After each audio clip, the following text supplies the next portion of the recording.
the way war happens and how human rights fall by the wayside, mostly on all sides of the conflict, not to the same extent, but it happens in all wars on all sides, is something that really deeply impacted who I am. And I very deeply believe that environmental destruction is something that is part of this war mentality, and that also contributes and exacerbates war and conflict and human rights violations. So it's actually interesting to note that the International Criminal Tribunal in The Hague, the permanent one, that now has universal jurisdiction for the whole world, has just 2 weeks ago announced that they will start prosecuting environmental violations, especially ones that result in displacement of peoples. So in terms of the Peace Valley, we are actually seeing these violations, first of all, on Aboriginal rights, which are not only constitutionally protected in Canada, but also are protected under the United Nations Declaration on the Rights of Indigenous Peoples, which Canada also has ratified.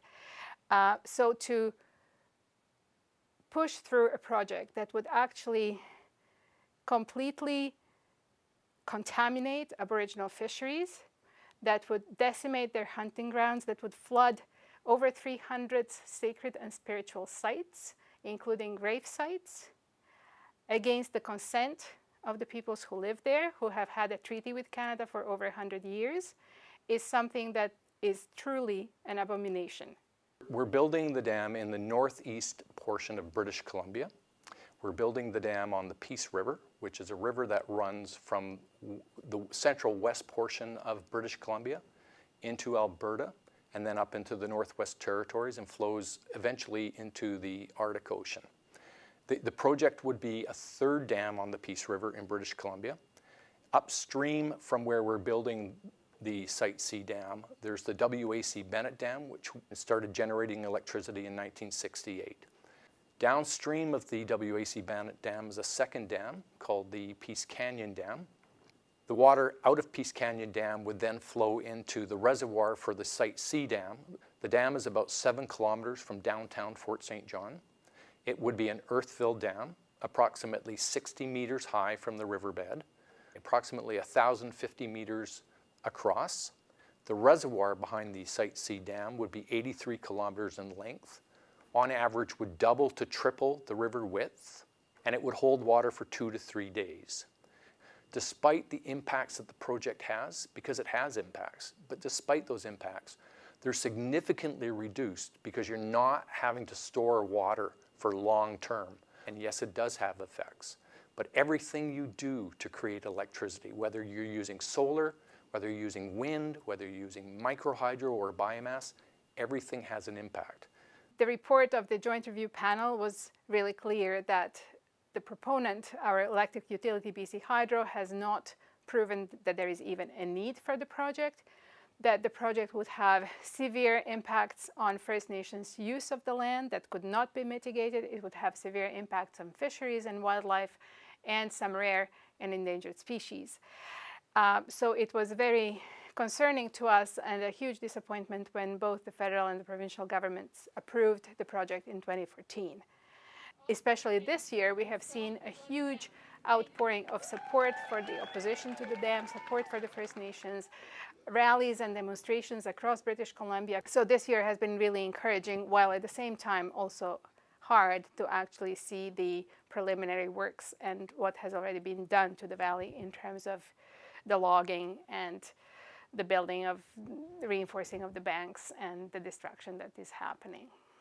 The reservoir size is about, impact to land is about 5,550 hectares of land is flooded. Not all of that is agricultural land. Some of that is land on islands. Some of it is gravel bars. But it does impact productive agricultural lands. The lands that are lost, however, the Joint Review Panel that looked at the project through the environmental assessment process said that the impact to agriculture on a provincial and national level for Canada is not significant.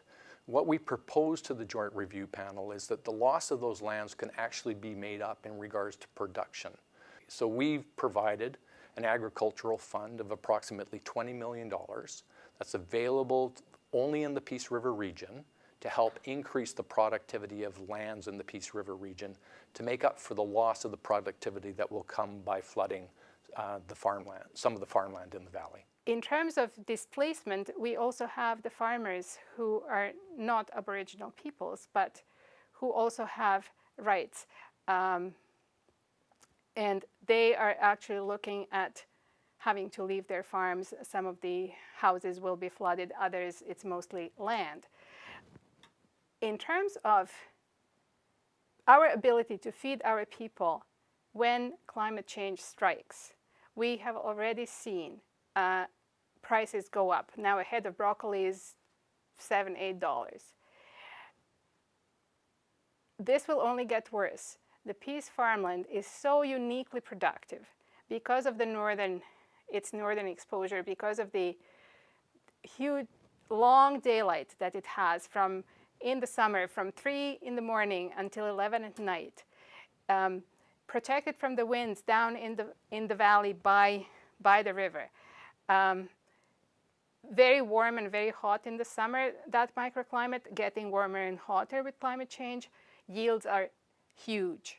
So that's a place that can feed 1 million people in fruits and vegetables. To flood that for energy we actually don't need is a violation and the crime and the sin against humanity. And it is especially a sin against future generations who will inherit climate change in ways that we can not even imagine. We initiated a number of studies to look at what type of effect the Site C dam might create downstream.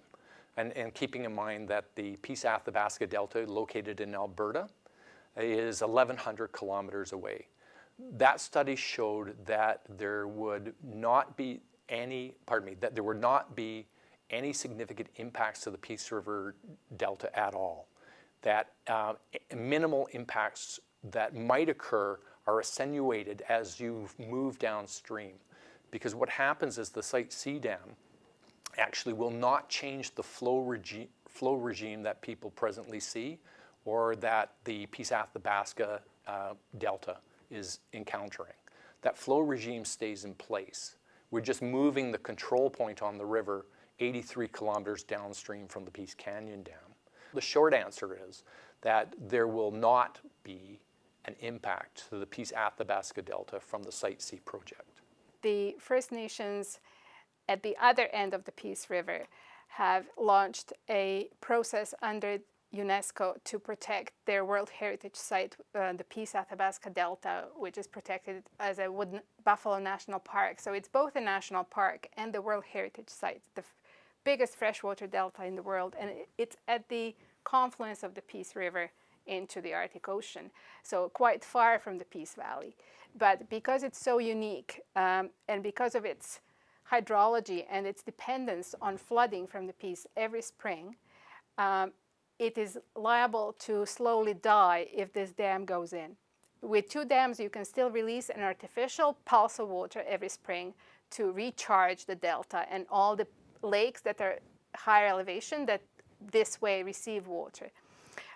With this 3rd dam, our science that we have reviewed and the expert testimony that we have heard says that with 3 dams it will no longer be possible. So it will be the straw that breaks the camel's back in the Peace Athabasca Delta.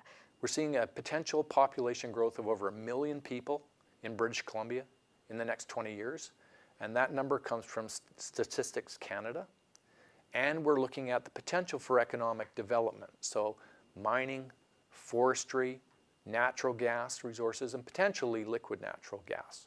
All of those things need electricity.